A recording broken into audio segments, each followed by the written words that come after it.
जालन्यातील परतूर तालुक्यामध्ये हजारो हेक्टरवरील पिकं जळाली आहे। बोगस खतामुळे ही पिकं जळाली आहे। कृषी सेवा केंद्र चालकावर कारवाईची मागणी आता शेतकरी वर्ग करतोय। शेतकऱ्यांनी परतूर कृषी अधिकाऱ्यांकडे या संदर्भात निवेदन देत तक्रार केली आणि जालन्यातील परतूर तालुक्यातील ही महत्त्वाची बातमी, कारण हजारो हेक्टरवरील पिकं जळाली। बोगस खतामुळे पिकं जळाल्याचा दावा शेतकऱ्यांनी केला। कृषी सेवा केंद्र चालकावर कारवाई करण्याची मागणी देखील आता तमाम शेतकऱ्यांनी केलेली आहे। तर शेतकऱ्यांनी परतूर कृषी अधिकाऱ्यांकडे या संदर्भात आपली तक्रार केली आहे।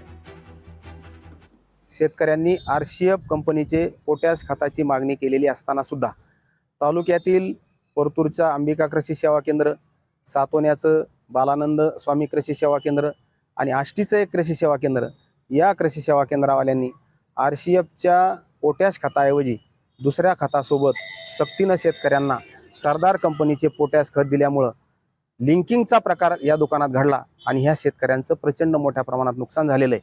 त्यामुळे संबंधित दुकानावर योग्य लिंकिंगच्या कलमाखाली त्यांच्यावर योग्य ती कारवाई करावी आणि शेतकऱ्यांना न्याय द्यावा। लोकशाही मराठी ऐका, पहा, जागरूक रहा।